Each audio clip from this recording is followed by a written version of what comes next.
Defending SQL injections is not an easy task. That is the reason this old technique is still prevalent in the market. There are so many websites which daily get attacked due to SQL injection. There are many methods to do that. Most of the security practitioners will go with code sanitization, which will include things like input validation, parameterized queries, stored procedures, escaping, avoiding administrative privileges, those kind of secure coding practices. Since this is not a coding course, I will not cover how all of these actually works. I can give you a reference to ptsecurity.com, and they have a really good guide explaining how to securely code all of these things which I just mentioned. You can see input validation, they talk about it, and the code which you have to put and how do you have to put that.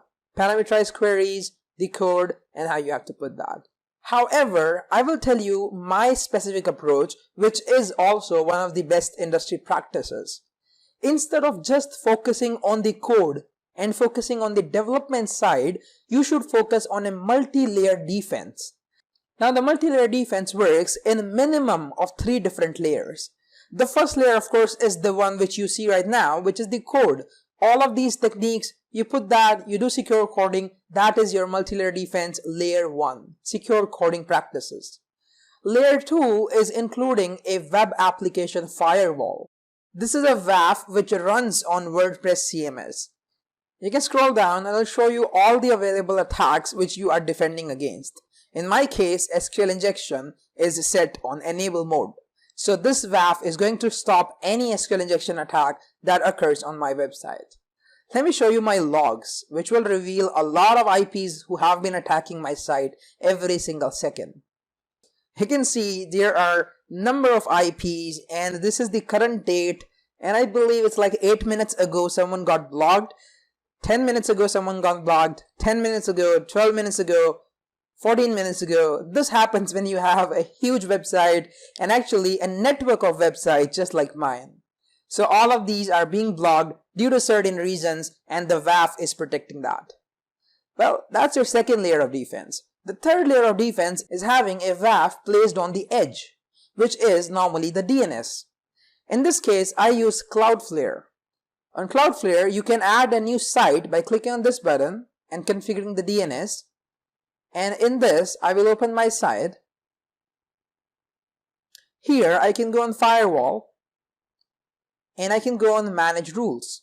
Now again, this web application firewall is a paid product. It's not available in the free version, but I'm still showing you because that's how you have to do it in the real industry.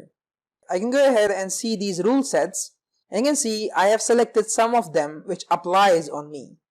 So because my website runs on PHP, I have applied this rule, and you can see over here all of these rules are being protected against.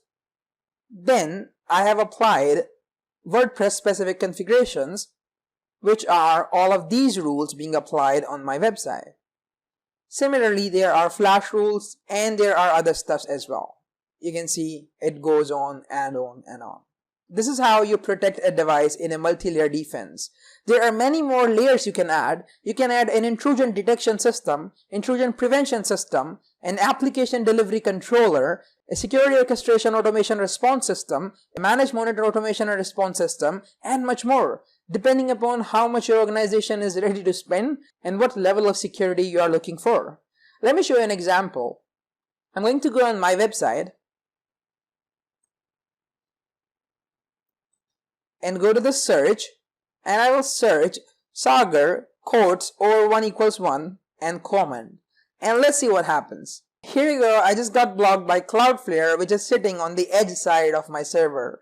It doesn't even crosses this layer. Let's say someone was able to bypass this, they will have to face WordFence, and if they were able to bypass that, then my secure coding will stop the attacks. So I may even survive an attack where my code is vulnerable, but if I have the right security devices placed, then also majority of hackers won't be able to exploit anything. And that is how you protect against SQL injection attacks.